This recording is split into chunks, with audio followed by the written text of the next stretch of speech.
Te doy la bienvenida a Digital Talks.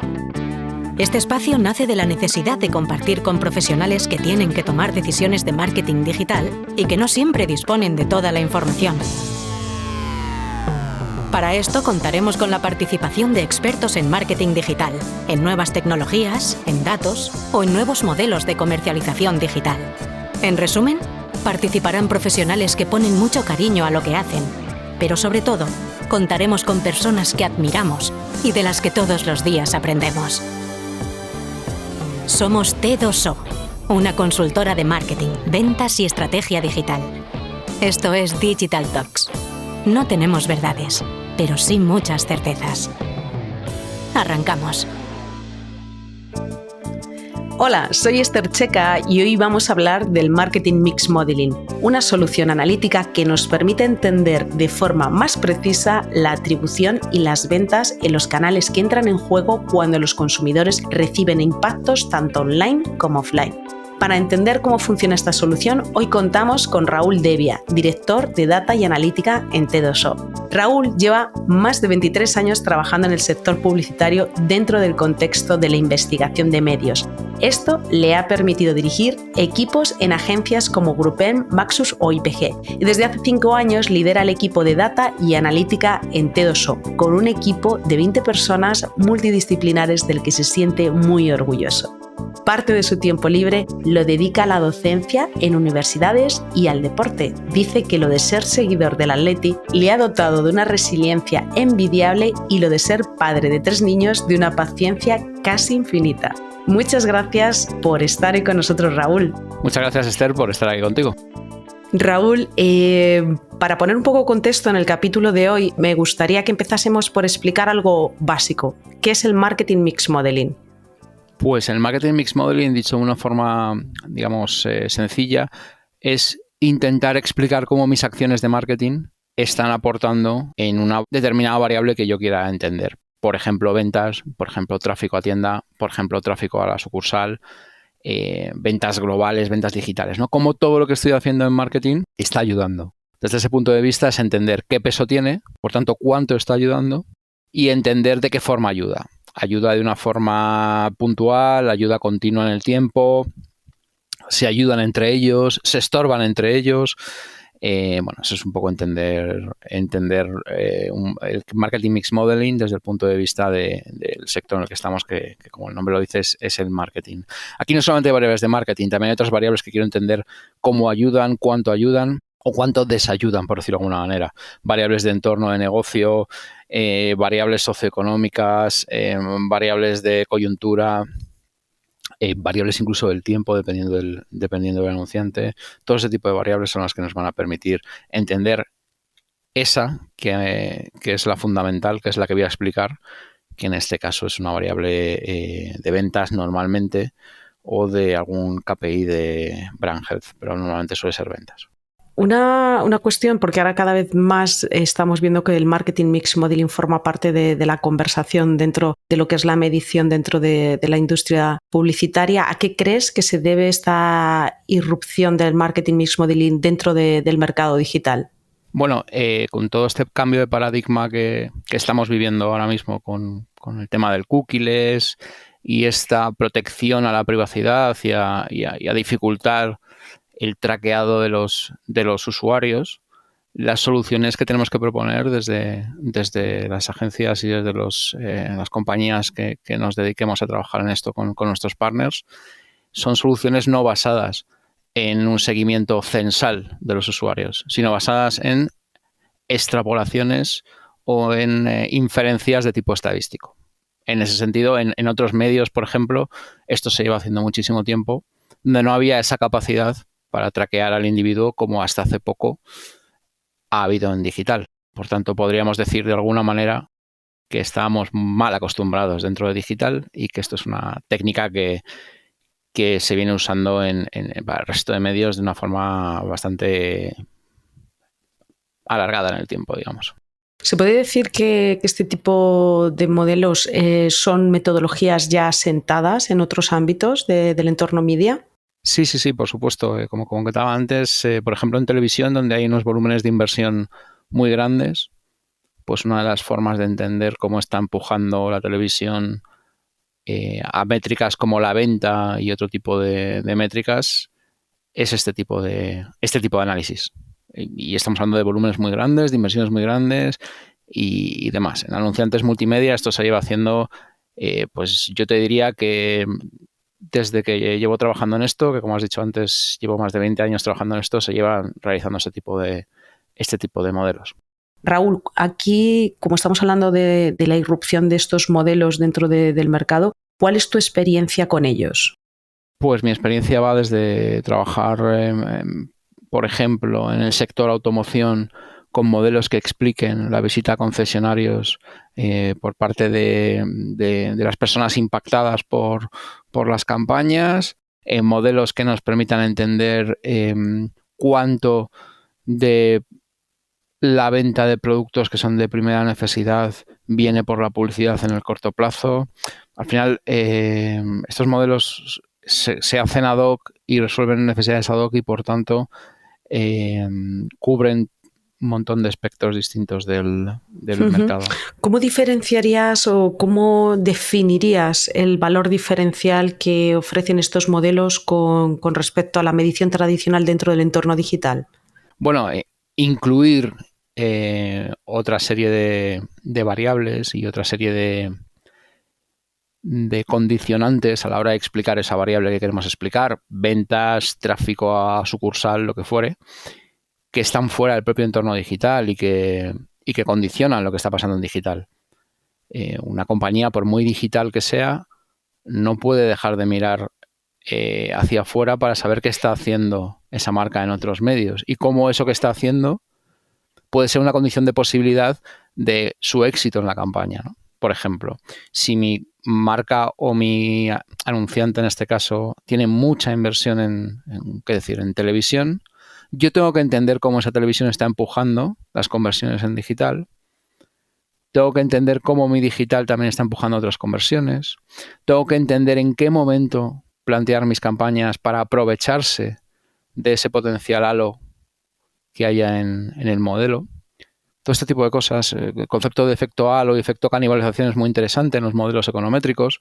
Dice qué variables o qué marcas también incluso se ayudan o se quitan éxito en la aportación a esa variable, y eso es muy interesante porque permite hacer una campaña mucho más foco en el objetivo final, que es la conversión y que es la venta, claro. Raúl, durante estos años de experiencia con estos modelos, ¿qué casos de éxito nos puedes compartir? ¿Con qué te has encontrado? Pues en ese sentido, Esther, para mí una de las cosas más satisfactorias que hay en trabajar con este tipo de modelos es entender que el cliente está recibiendo ese beneficio que tiene este tipo de modelos.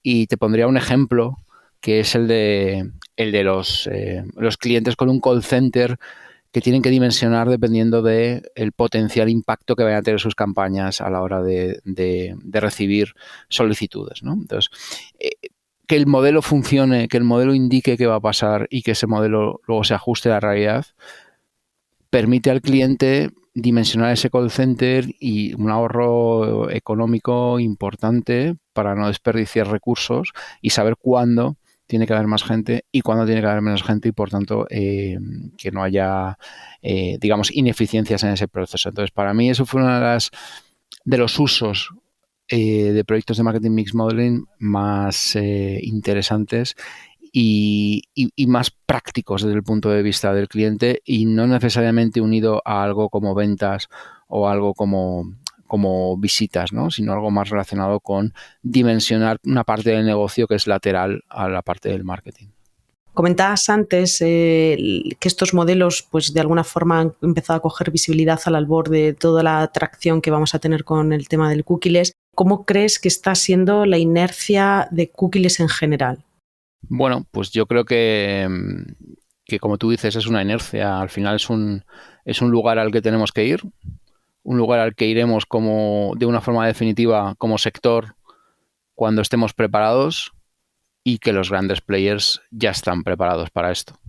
Y desde luego yo creo que marca mucho la diferencia desde el punto de vista del anunciante, quién está preparado y quién tiene un partner que esté preparado para acompañarle en este proceso.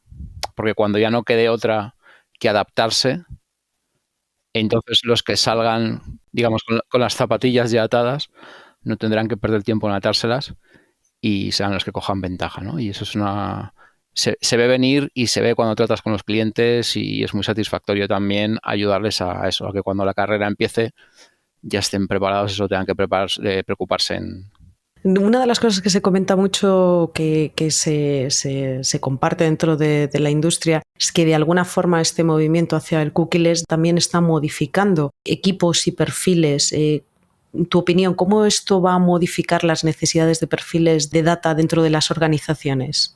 Pues bueno, yo creo que es una buena noticia, teniendo en cuenta que tengo 3 hijos, pues es algo que me hace sentir bien con respecto al futuro. ¿Tienen futuro? Eso es, que tiene un futuro y que yo también lo puedo tener, ¿no? Y hablando un poco más en serio, este tipo de perfiles, que es un perfil híbrido entre lo estratégico y lo técnico-matemático, son más complejos de lo que uno puede pensar a principio. Digo desde el punto de vista de los recursos humanos, complejos de atraer, porque tiene que tener 2 cualidades, bajo mi punto de vista, y así lo veo yo en el equipo, imprescindibles: dominio técnico y capacidad técnica, pero no se puede quedar ahí. Tiene que tener visión de negocio y visión estratégica, porque si no, los modelos y todo lo que tiene que ver con el desarrollo de modelos se queda en una simple máquina que escupe datos, ¿no? Y al final eso no hay modelo que no necesite de un thinking por parte de quien lo está haciendo desde el punto de vista de marketing y de negocio, ¿no? Entonces, al final es un perfil híbrido que yo creo que es al que vamos a ir en muchos de los casos, y es un perfil que cada vez, como decías tú, se va a necesitar más en las compañías. Por otra parte, me da la sensación de que con todo el empuje que hay ahora con el tema de la inteligencia artificial y demás, poner un poco el acento en la necesidad de un matiz humano, y no humano en el sentido bondadoso, o sí, quién sabe, pero por lo menos en el sentido de estratégico, poner un acento en eso es importante, ¿no? No todo es hacer modelos más rápido y más y de una forma más fácil, ¿no? Es saber entender qué el cliente quiere, saber cómo puedes ayudar al cliente y saber leer los datos para poder dar a tu propio equipo interno y al cliente las mejores soluciones. Y eso no hay algoritmo que lo haga. Eso necesitamos perfiles de este tipo. Uh-huh. De hecho, esto que comentas, hace poquito compartía con otros colegas de la industria que al final estábamos ahora mismo entrando en una vorágine de la automatización, cuando en realidad la tecnología que ayuda a ese proceso de automatización debería de ayudar a empoderar a las personas, y estamos al contrario, estamos casi en un discurso de empoderar a las máquinas, con lo cual esto que comentas yo creo que totalmente, absolutamente necesario. Sí, al final, si te das cuenta, cogiendo un ejemplo, bueno, un poco externo, ¿no? Pero cuando se inventa la imprenta no significa que dejen de escribirse libros. Lo que significa es que se necesitan más escritores para poder difundir. Va a tener más fácil difundir el mensaje, ¿no? Si tenemos este perfil del que estamos hablando, desde luego los modelos ahora no se hacen como se hacen hace 20 años. Se hacen mucho más rápido, mucho más al punto, y pronto necesitas ese perfil. Pero tiene esa máquina y la máquina le va a facilitar mucho el trabajo, pero el perfil es necesario. Absolutamente de acuerdo. Volviendo a esta parte de este tipo de modelos, a mí me gustaría que nos contases cómo lo afrontamos desde T2O, cómo afrontamos estos análisis. Pues yo creo que la forma diferencial en la que lo afrontamos desde T2O se apoyaría en 2 patas, bajo mi punto de vista, o así me gusta pensarlo y así lo traslado al equipo. Uno es que trabajemos en entender muy bien qué quiere el cliente y en entender muy bien cómo, una vez pasado ese proceso, lo que vamos a hacer ayuda al cliente. Porque si eso no es así, si te empiezas a hacer estas preguntas en medio del proceso creador del modelo, de lo más técnico, pues estás perdido. Porque el modelo tiene que estar planteado y ejecutado para responder a esas 2 preguntas. Entonces, Lo trabajamos con reuniones de briefing con el cliente en el que entendemos la necesidad, entendemos qué subcaso vamos a usar, qué variables debemos meter, qué variables el cliente puede aportar y a priori no se ha planteado que puede aportar y son interesantes para el modelo. Y luego también los más llamados outputs, ¿no? Las salidas, las conclusiones.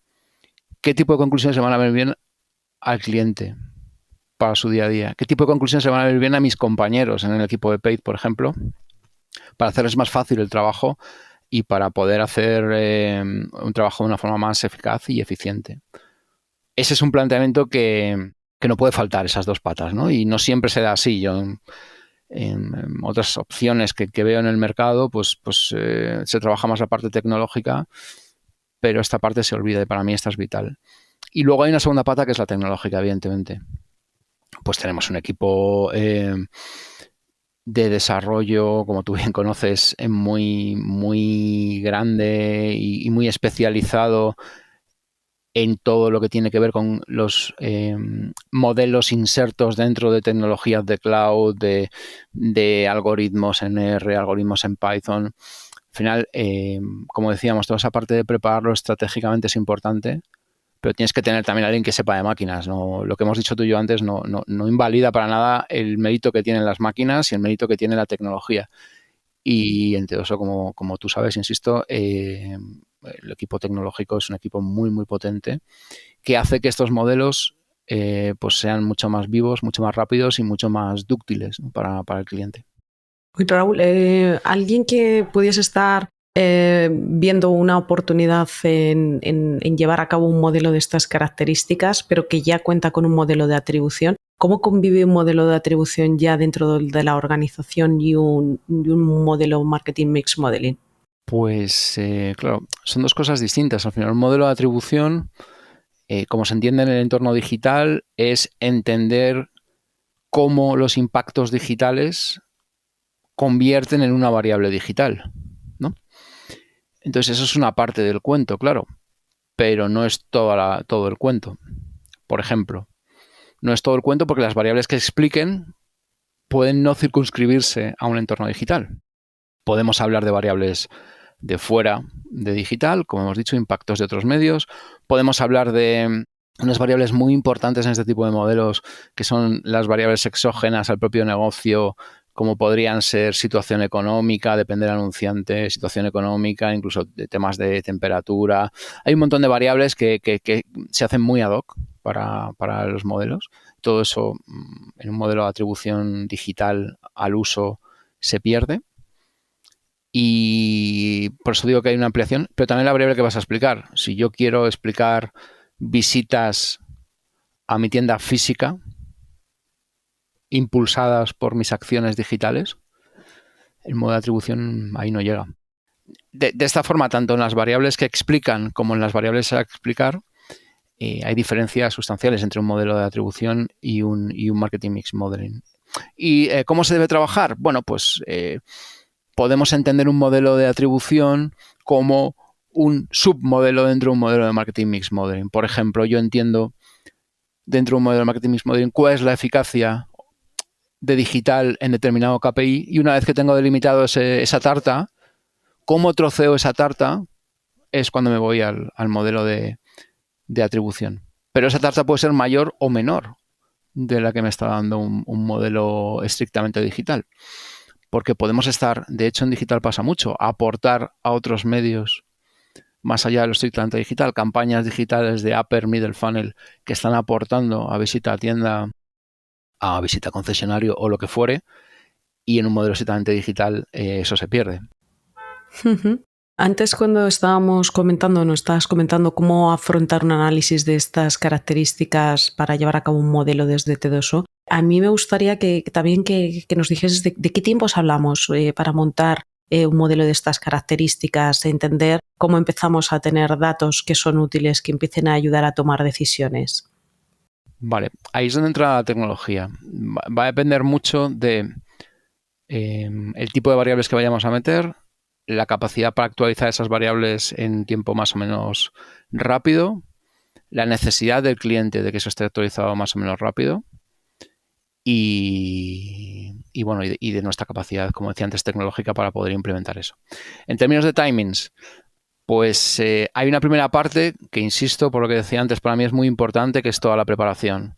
Entender qué necesitamos, qué vamos a meter, qué no vamos a meter, qué periodo vamos a estudiar, todo eso que lleva un tiempo, que depende un poco también de la capacidad de interacción entre partners en este caso, ¿no? Con nosotros, con los anunciantes, pues un poco depende de... Cada anunciante tiene una velocidad de reacción distinta y bueno, pues eso se puede solventar en una semana o se puede solventar en 3. Luego la ejecución del modelo pues también va a depender bastante de las peculiaridades de las variables que metamos dentro. Para que te hagas una idea, hay modelos que tienen modelos anidados. Por tanto, yo intento explicar la eficacia de unas variables en otra variable y una vez que lo tengo, esa variable que yo estaba explicando pasa a ser de las que explican. Por ejemplo, yo hago un modelo para explicar descargas de folletos en una página y una vez que tengo esa importancia de mis variables con respecto a descargas de folletos, esas descargas de folletos pasan a explicar visitas a un concesionario. Eso es un esquema típico de modelo anidado y esos modelos anidados pues llevan más tiempo, ¿no? Podemos estar hablando depende, ¿no? De 1 mes y medio, 2 meses, depende. Pero los timings, una cosa muy importante de todo esto es entender que un modelo econométrico es un modelo ad hoc. Y los modelos ad hoc, por definición, tienen una cota inferior y una cota superior de tiempo, pero va a depender de cómo se desarrolle el modelo, ¿no? Va a depender mucho de las circunstancias y de lo que necesite el cliente. Pero podemos estar hablando, insisto, en ese periodo inicial de un par de semanas y luego en la ejecución del modelo podemos estar hablando de pues 1 mes, depende, insisto. Aprovechando ya no solamente también los tiempos, ¿se tiene que contar con un conjunto mínimo de datos que puede ser para que un modelo de estas características funcione? ¿De qué volúmenes estamos hablando para que sean eficientes? Sí, normalmente lo que se habla es de histórico, ¿no? Estamos hablando de 2 años de histórico como mínimo, aunque no está escrito en piedra y podemos jugar con menos datos, pero idealmente serían 2 años. Datos con una granularidad semanal y bueno, pues 2 años con una granularidad semanal, pues date una idea que estamos hablando de pues aproximadamente 100 y pico, 100 y algo, digamos, unidades de entrada con las que podemos ir trabajando. También depende mucho del número de variables que expliquen y el número de variables que vayamos a explicar, ¿vale? O sea que eso también va a depender bastante. Pero en el fondo, un requisito importante a la hora de hacer un modelo de marketing mix modeling es agregar suficiente información como para que la estacionalidad, ya sea a nivel día o a nivel mes, la estacionalidad no sea algo que el modelo obvie. Me explico. Si yo hiciera un modelo en el que solo explicara desde junio hasta diciembre, el modelo no sabría que la importancia que le estamos dando al mes de junio tiene que ver con que está en medio del año, sino que sabe que eso ha funcionado mejor que en invierno. Pero si tú le das suficiente data y entiendes todo el año y 2 años, ante la repetición estadísticamente el modelo ya entiende que eso es algo, digamos, estacional, que es un componente estacional y por tanto puede entenderlo. Por eso es la cantidad de tiempo que me voy hacia atrás, para que el modelo tenga claro desde el punto de vista estadístico cuánto de la importancia es una importancia, digamos, de medios, cuánto es una importancia estacional y que tenga suficiente granularidad con respecto a las variables que entran. Eso por un lado. Luego, por otro lado, es importante, el modelo nunca va a decir nada de algo que no ha sido leído por el propio modelo. Me explico. El modelo no va a saber cómo funciona un medio del que evidentemente no tengo datos en el modelo. Ni combinaciones si no tengo esas combinaciones en el modelo. O puedo inferirlas, pero es más complicado. Por tanto, idealmente, además del tiempo, cuantas más combinaciones de marketing tenga dentro del modelo, cuantas más acciones cruzadas tenga, cruzadas e individuales, o sea, posibilidades tenga, mejor, porque eso le permite al modelo aprender más. Si siempre tengo una misma estrategia todo el rato, el modelo no le resulta mucho más complejo entender las sinergias y esos efectos que hablábamos antes de halo y canibalización. Uh-huh. Raúl, para cerrar y después de estar escuchándote cómo funcionan y el valor de estos modelos, si una marca se plantea llevar a cabo un proyecto de estas características, ¿aquí qué aspectos ves que van a ser claves para el éxito del mismo? Yo creo que has ido dejando algunas píldoras, pero si tuviésemos que resumirlos, ¿ahí dónde estaría el éxito para una marca? Si yo estuviera en ese lado de una forma, digamos, total, no como estoy desde el punto de vista del partner de la marca, para mí sería vital entender qué quiero conseguir de ese modelo y hacer una ejecución de adelante a atrás, entendiendo qué quiero de ese modelo, entender cómo voy a trabajarlo y entender qué variables voy a necesitar. Si somos excesivamente maximalistas en los modelos al principio, metemos todo y queremos medir todo, es posible que luego el modelo tenga más tendencia a dar algún tipo de obviedad en algún caso. Pero tiene que estar muy trabajada esa parte final. ¿Para qué lo quiero? Que por otra parte, y esto es un comentario un poco lateral, es algo muy típico en este sector, ¿no? A veces nos vamos al producto por el producto sin entender para qué lo quiero. Simplemente porque me lo puedo permitir, ¿no? En términos económicos incluso, ¿no? Ha pasado con otras tecnologías. Y si uno no tiene esa perspectiva de para qué, el modelo va a estar cojeando desde el principio.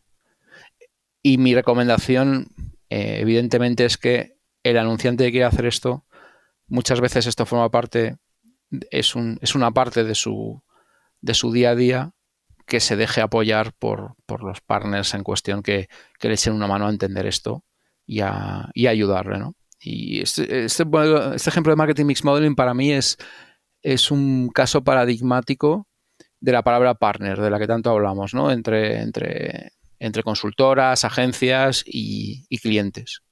Para mí el Marketing Mix Model es un ejemplo en el que el ejecutor tiene que trabajar de verdad como partner con el cliente. Si es un mero ejecutor, va a ser insatisfactorio para los resultados finales. Entonces, mi recomendación iría más por ahí que desde un punto de vista técnico, si usar este algoritmo, este otro y demás, porque eso luego siempre se puede corregir. Pero como no entendamos esto, yo creo que al final la gestión de expectativas y la gestión de eficacia de lo que estoy haciendo se va a ver resentida. Totalmente de acuerdo. De hecho, ahí me gustaría, como sugerencia o que nos trasladases en esa parte del éxito de llevar a cabo un proyecto de estas características por parte de cliente. A mí sí me gustaría que nos dijeses cuál es el interlocutor natural que ayudaría a eficientar esta conversación. Me refiero, ¿tienen que ser perfiles específicos o puede ser un interlocutor como podría ser un director de marketing con el que solemos interlocutar en muchos proyectos del entorno digital? Para mí es ese perfil, es marketing. Si me apuras, luego el lado más técnico sería como aquello de las películas, ¿no? De mi abogado habla con tu abogado. Quiero decir, si hay algún tipo de pega técnica, pues ya los más técnicos pueden discutirla, ¿no? Pero tiene que ser una persona que tenga una visión del negocio y una visión del marketing y para mí una visión transversal de la compañía. Cuanto más transversal, mejor. Porque entienden este tipo de modelos mucho mejor. A veces no, a veces con que sea simplemente, digamos, especialista en un medio, pues lo puede entender y no hay problema. Pero a veces hay ciertos frenos cuando son simplemente especialistas en un medio y no tienen esa visión transversal de todos los medios de acuerdo al anunciante. Para mí ese es el interlocutor. Alguien que entienda el problema, que te lo traslade, que entienda que tú lo has entendido, que entienda tu solución y que luego deje trabajar a los técnicos para la parte técnica, y ahí sí que evidentemente los interlocutores pueden ser gente más técnica, gente más del mundo tecnológico y demás, pero también enlaza un poco, Esther, con lo que hablábamos antes. Si esto se reduce a una conversación entre ratones de biblioteca, pues tendremos ecuaciones perfectamente correctas, pero que no valen para lo que queremos. Entonces, al final, si no entiendes el problema y no te ayudan a entender el problema, la solución es muy complicada de realizarse. Totalmente de acuerdo. Pues Raúl, muchas gracias por estos minutos que nos has dedicado en explicarnos qué es el Marketing Mix Modeling, sobre todo entender por qué la irrupción que está teniendo. También los aspectos diferenciales que ofrecen estos modelos con respecto a la medición tradicional. Yo creo que has puesto un punto bastante relevante para que se entienda qué es lo que aporta estos modelos con respecto a lo que pueden tener ahora mismo las organizaciones y sobre todo cuáles son los aspectos que son claves para tener éxito si una marca se plantea llevar a cabo un tipo de medición con estas características. No, gracias a ti, Esther, por invitarme a hablar contigo de este tema, que es un tema que me encanta y que, insisto, es muy agradecido desde el punto de vista de negocio, desde el punto de vista de esa palabra que repetimos tanto como es partner, porque te permite pegarte al cliente y entender, si cabe más, del día a día que necesitamos conseguir 30 clientes más, 25 botas más, ¿no? Cuantificar y productificar el día a día, que a veces es muy etéreo en otras cosas. Así que nada, muchas gracias. Nos volvemos a escuchar en unas semanas. Mientras tanto, puedes leernos en las redes sociales de t2o.com. Estamos en LinkedIn, Twitter y Facebook. Y si quieres volver a escuchar este podcast, lo podrás encontrar en nuestro canal Digital Talks, en Spotify, iVoox, Google Podcast y Apple Podcast.